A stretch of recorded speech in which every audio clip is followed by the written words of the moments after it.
Hey guys, thanks for checking back in. Today's the day we get started on this bad boy. And first things first, just gonna get all the fluids, get the fluids drained out, and then I'm gonna have my friend help me take the hood off. This way that's out of the way, and we'll just get that rolling. Gonna get it set up on the lift, make sure it's at the right angle of weight distribution, so when the engine does come out, you know, it's not on a bed. Basically the center of gravity is where it needs to be. So let's get going. All right, step one, getting the antifreeze out of here. Be able to get up in that bracket, undo the bottom clamp, and I just got it slowly draining out. Got the cap open up top. So I want to get the antifreeze out. And then I'm not going to take the oil out because there is somebody buying the engine. So I'm just, you know, it's pretty fresh oil change and filter, so let them enjoy that. Trans fluid I might drain, only because a lot of it might pop out the back. Once I take the drive shaft out, so I should probably drain that. See if there's even a drain plug on this thing, or just the whole pan's got to come down. Yeah, it looks like the whole pan just has to come off. I don't see a drain anywhere. So, that's no big deal. Alright, coolant's drained, battery's on hook. Obviously the hood is off, got it wrapped up back there. Radiator's out, and I'm just going to start taking a lot of the small stuff out just to make room. I want to get as much disconnected as possible, and then this way I can see what I'm working with. I got all this smog stuff that I didn't have to do on my other car, so I'm not really too familiar with it. So I'm just going to take my time and just get everything on hook, and just start getting going, getting ready to pull this engine out eventually. So I'm going to get all the small stuff kind of out of the way. Then I will do the, you know, drive shaft, transmission, etc. I think I'm going to pull the trans out completely with the converter out. Then I'll take the engine out. So, but I'd like to just make some room up here and see what I'm working with. And so follow along. Let's do it. I'm going to do a time lapse.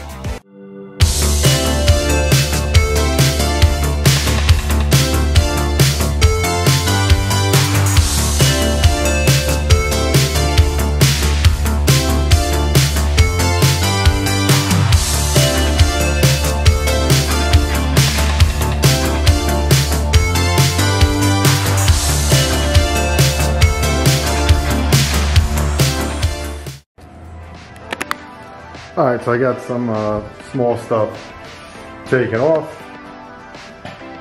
AC lines, batteries out, reservoir tanks are out, radiators out. A lot of the cables are disconnected.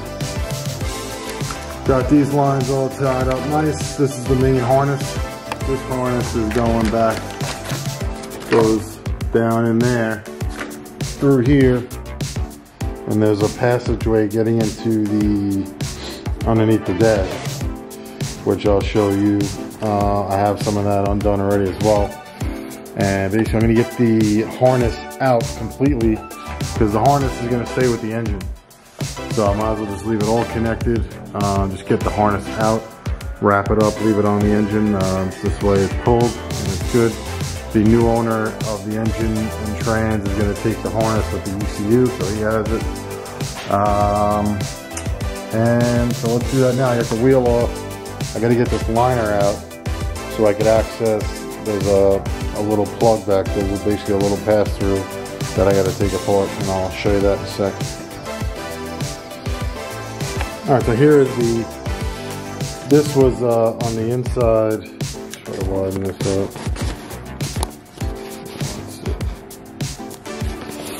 This was in there. You see the pass-through. And then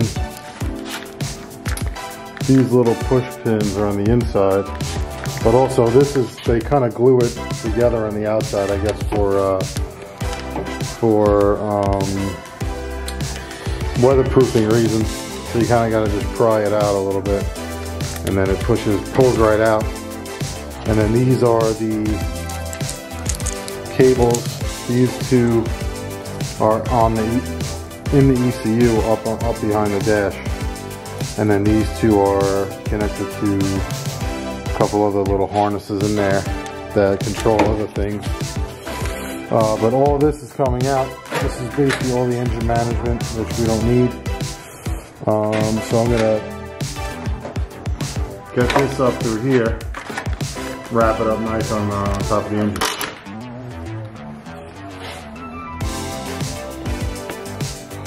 Oh yes, I got the harness came up out of here, comes up through that hole, and then I just got it wrapped up here, tightened up. I took off there's a little relay panel that was mounted here.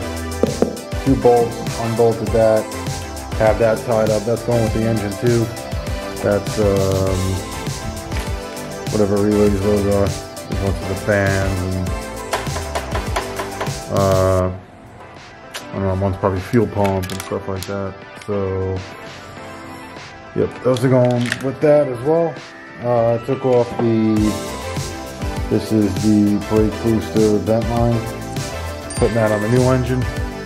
Undid the 2 cables. One is throttle cable, and the other one is the cruise control. And then the cruise control came back here. I took that out completely, wrapped that up this way in case the new guy needs it. Just some other little vent lines and stuff. And then take a look around on your car. You know, this was also going down over here to the vacuum section. Got that tied up in there. Goes with the engine. And then you got some sensor wires and stuff down here. This one right here. That looks like is the temperature sensors. It looks like it is on the head. So I'm just gonna leave that one connected and hanging. Take that with them, because we're not gonna need that.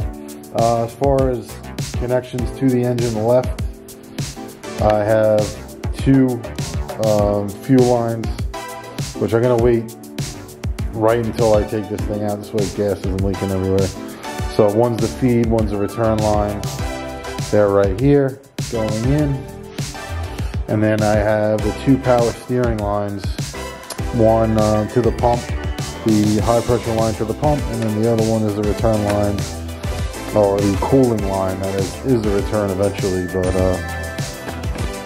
that is the other one going back to the pump down there. So for those 4 I'll take off right before the engine's going to come out. This way I don't have a leak everywhere for days, because it's probably going to still be a couple days before I get this thing out. I'm just going to take my time. Next I'm going to get underneath and mess with the exhaust, just to see what's going on down there. Because like I said, I got this smog pump stuff running down. I just want to see what's entailed there. AC lines, everything's unhooked. And I unhooked them to the condenser as well. This is the air conditioning condenser. Not sure if he's getting a new one or not. This one looks pretty decent, doesn't look terrible. So, whether or not he gets one, I actually do have a brand new one in stock if he needs it. I bought one for my car and never used it. So, alright, let's get going on the exhaust. Alright guys, while I was undoing the exhaust, ran into some issues with some clamps. So I'm going to cut it here, about 75% through it. My air kept running low, so I figured let me take a break, and I dropped the transmission pan. Dropped all these bolts out of the pan, came down just to get the fluid out of it. So when I take out the drive shaft, and then when I'm taking the transmission out, there's not too much fluid dumping out the back. So it should minimize it a little bit. But this transmission looks great. No metal on no metal shavings in the bottom of the pan or anything. So just want to give you a quick update. Got the cable off. Try to shift the cables off. And gonna keep going. I'm gonna put the pan back on, and then I'm gonna finish cutting through this pipe, and then this front section of the exhaust. Basically, this little crossover pipe should come out, and I'd like to try to pull it out with the manifolds on it. It should. If I go straight up with it, I should be able to get it without even taking the manifolds off. Just leave them on there. But this K-member's coming out. Got a new UMI K-member going in. Definitely going to clean up the underside of this car for sure. Getting that K-member out of here with those rusted up stuff. And that's it. This is the other A-arms I put on last year. Everything's looking great. All right, hang on. Let me get this going.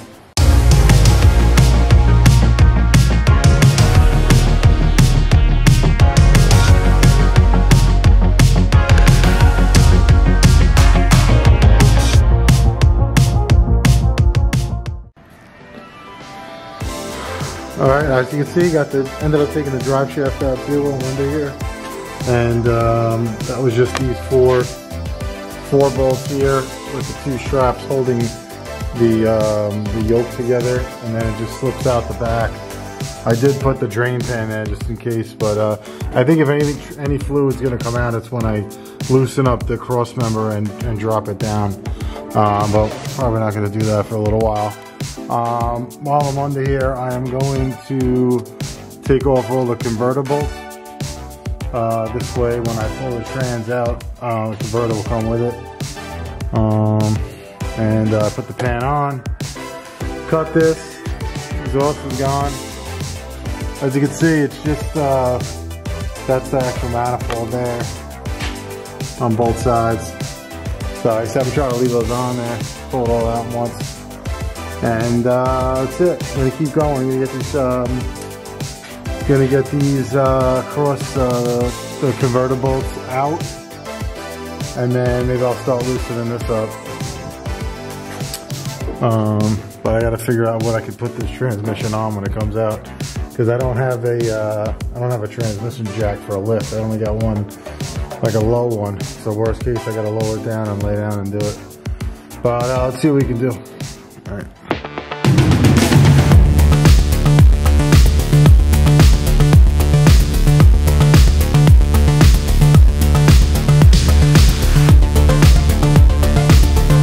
Alright guys, so as you can see from that last one, I got the exhaust out, and it was a real, I wouldn't say real pain, but it was kind of a pain. It was all rotted out in the back. Like where it came up over the axle, it was just pure, it was a whole rust right here. I didn't realize until I started to really take it apart. But got that out. That's definitely not going back in. He's doing a 4-inch mufflex system like that's on my black car. So one single, 3 to 4 inch wide, and 4 inch all the way back up and over and that stuff.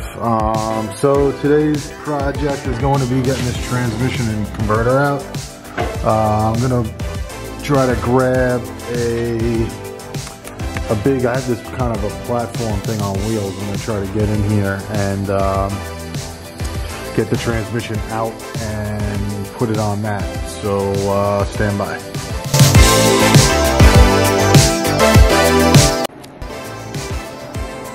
All right, there it is. Transmission's out. It was, as you can see from that last time lapse, it was tough to get a good angle of actually getting it out, because I lowered the car down enough to get a good height on. This is like an old mail car with a super thick, like 3/4 inch plywood top, and then I got the transmission jack for. It's basically one where you're laying on the ground. You can just roll underneath the car. So I put that on here, jacked that up like a scissor. It's like a little scissor jack, and then I was able to unbolt it, slide it back a little, and it came right down. Converter's still in there, which is good, so no real fluid issues.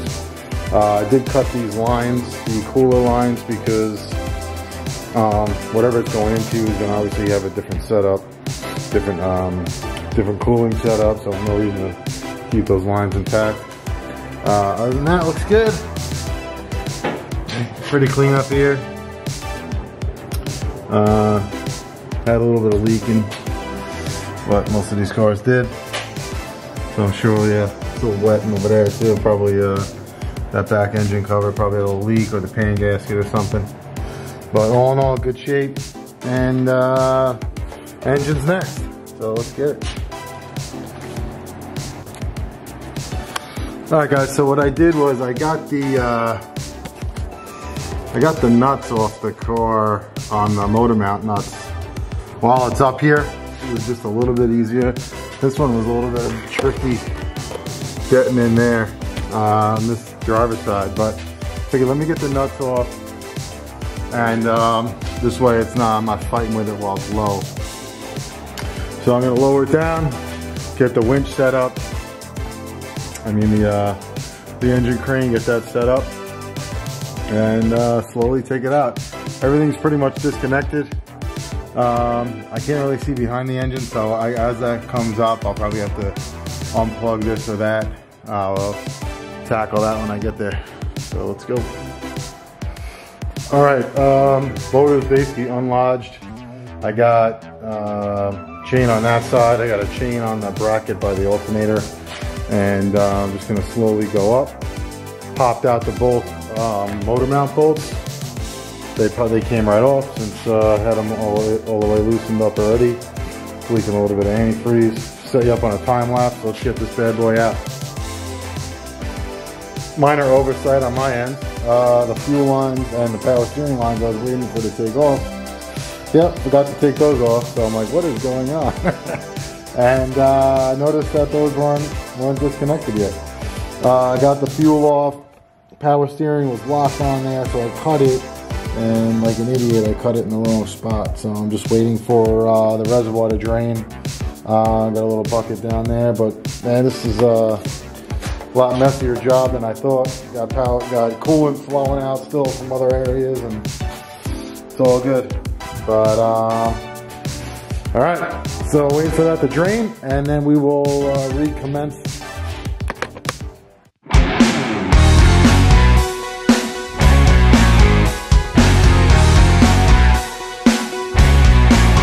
Okay, so engine's out. Next step will be cleaning up the engine bay a bit. He's going to bring in the radiator, so we'll test fit that. Got a new cold case radiator, and going to be swapping over this K-member in the next video. So I'll show you how to do that. Obviously, it's a lot easier with the engine out, but I'll try to make some pointers on how to do it with the engine in if you have a lift or jacked up. We'll get into that on the next one. But this one has been about a week process, believe it or not. Normally I do stuff a little bit quicker, but just a lot to do in this one. I want to take notes of a lot of different stuff for you guys. And of course I gotta do it while getting other work done. So, but this is it. Shane's excited. So step one, getting everything out. Step two, K-member, then mock up with the other engine, stuff like that. So definitely stay tuned. Thanks guys for checking in. See you soon.